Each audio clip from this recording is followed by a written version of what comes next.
Prosseguindo no estudo de História da Igreja, estamos na lição 2, vamos agora ao item 7 do material didático. Hugo de Payens, ano 118 da era cristã. Bom, nesses 20 anos a Igreja Católica está bem lá em Jerusalém, né? Haviam-se passado 19 anos após a conquista da cidade de Jerusalém. Os católicos podiam fazer as suas peregrinações, mas o risco de violência no caminho era muito grande, porque muçulmanos que vivessem em algum lugar vendo católicos passando, eles atacavam. Em 1118, Hugo de Payens, acompanhado de mais 8 cavaleiros, criaram uma ordem para proteger os peregrinos. Essa ordem vai se chamar dos Templários, né?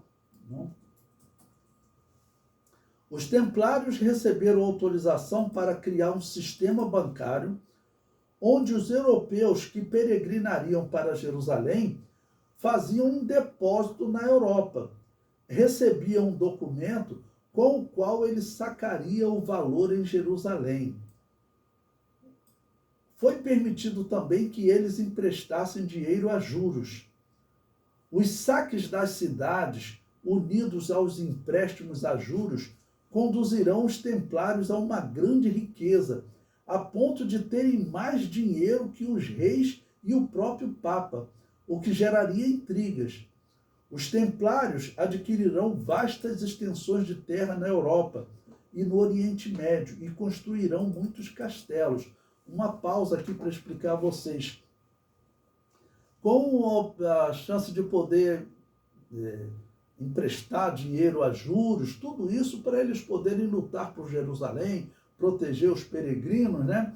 Eles vão enriquecer muito. Para vocês terem ideia, a ponto de o rei da França vai ter uma cruzada que o rei da França será capturado. Agora, imagine capturar um rei. Se você captura um soldado, sei lá, você pede $1.000 de resgate.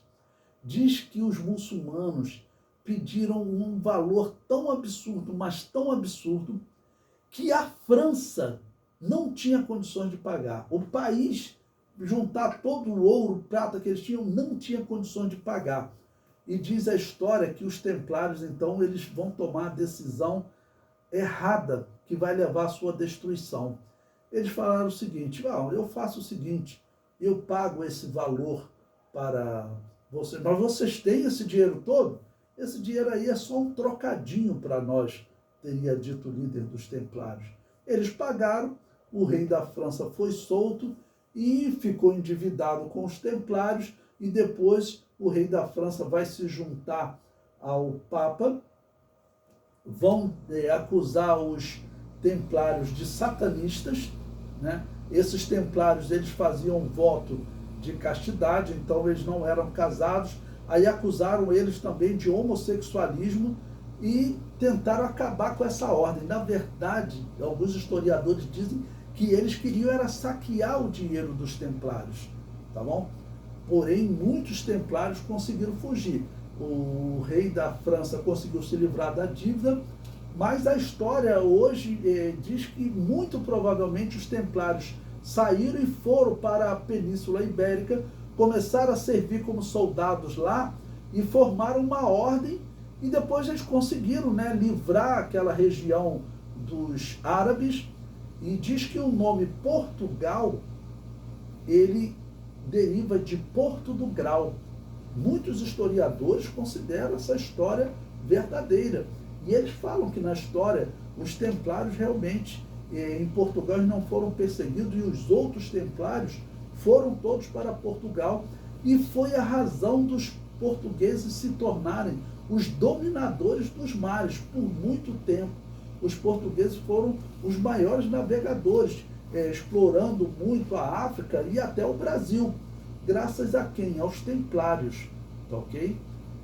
E essa história nós vamos ver com mais detalhes à frente. Bom, nesse texto ele também cita o Dumo da Rocha. Segundo a história, os templários desenvolveram o misticismo em torno de alguns locais e objetos de Jerusalém. Surgiram histórias dizendo que os templários teriam encontrado a arca do concerto e teriam transformado o Dumo da Rocha em local de culto. Uma pausa para explicar a vocês. O Dumo da Rocha é uma construção islâmica que eles fizeram para proteger uma pedra onde os judeus diziam que ali naquela pedra era o local onde Abraão teria levado Isaac para sacrificar e que depois Salomão construiu o templo naquele local. E que realmente existe lá a pedra, um local que é exatamente das medidas da arca.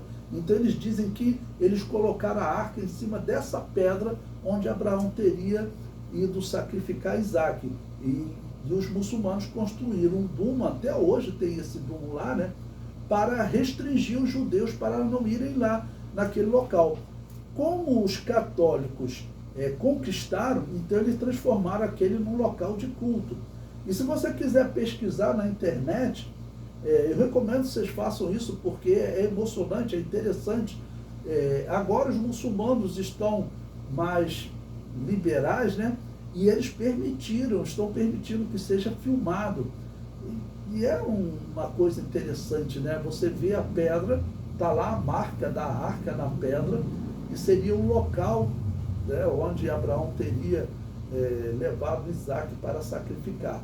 Para os judeus isso é muito importante. Para nós, assim como a gente vê, foi na Bíblia tudo, mas cristão não faz peregrinações a esses locais, né?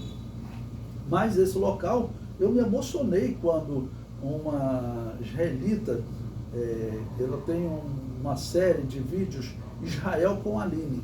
Então, se você procurar Israel com Aline, Santo dos Santos, eles autorizaram ela a entrar no Dumo da Rocha e filmar. Ok? Então, nesse período, os cruzados, eles faziam culto nesse local. E realmente, essa questão de satanismo, o Papa não deve ter tirado do nada, não. Porque na história, muitos papas e pessoas ligadas aos papas, eles eram envolvidos com satanismo. Nós veremos, caso uma sobrinha do Papa, que ela tinha realmente, é comprovado na história, ela tinha um cômodo reservado a um satanista. E tem uma história até que ela teria sacrificado uma criança judia com esse satanista, né? Que ela tinha um satanista que ficava a serviço dela, isso é fato. Se eles sacrificaram criança, essa parte nunca foi provada. Então, se você contar, ouviu o pastor Levi contando, tem uma parte que é provada. Ela tinha um satanista a serviço dela. Se ela sacrificou uma criança judia, não foi provado. Ok? Bom, o comentário prossegue. O Dumo da Rocha é, na crença judaica e também na crença islâmica, o local onde Abraão teria levado Isaac para o sacrifício. Entre os islâmicos surgiu a crença que Maomé teria ascendido aos céus de sobre essa rocha. Essa crença tem sido abandonada por alguns historiadores, pois seria uma lenda tardia que teria surgido muito tempo depois da morte de Maomé. Na rocha existe uma cavidade do exato tamanho, da exata medida da arca do concerto, o que levou alguns arqueólogos a interpretar que este seria o lugar onde ficava a arca do concerto. Logo, este seria também o Santo dos Santos. A posição em que os historiadores afirmam estar o Templo de Salomão e o Santo dos Santos é nessa região. Faz sentido acreditar que este era o Santo dos Santos, ou melhor, o lugar onde estava o Santo dos Santos, né? Então, a criação dessa ordem é algo assim, muito estranho, né? Porque realmente diz que eles usavam muitas relíquias, essas caveiras de santos, né, mártires que a Igreja Católica fala. Então, um culto envolvendo uma caveira, isso aqui é a caveira de São Estevão, né? Esses cultos envolvendo caveiras, ossadas, isso é algo muito estranho, isso não é cristão, tá bom? Isso é coisa do paganismo. Os paganismos que achavam essas ossadas ou enterravam em seus locais das suas sedes, dos seus templos, Mas cristão, você já pensou numa caveira, né, dentro de um culto, dentro de um templo? Não sei se vocês viram aquele filme, O Código da Vinci, em que eles mostram algumas igrejas católicas assim como uma coisa como uns demônios dentro da igreja. Pode ver lá naquele filme, aquilo ali é verdade, né? Então, pelo amor de Deus, esse pastor que chamou o Papa de Sua Santidade, esses cristãos que pediram a bênção a ele, cristãos da Assembleia de Deus que pediram a bênção ao Papa, não existe bênção vindo desse homem, nós temos que falar isso. Essa é uma falsa religião que cultua os mortos. Isso é paganismo puro, ok?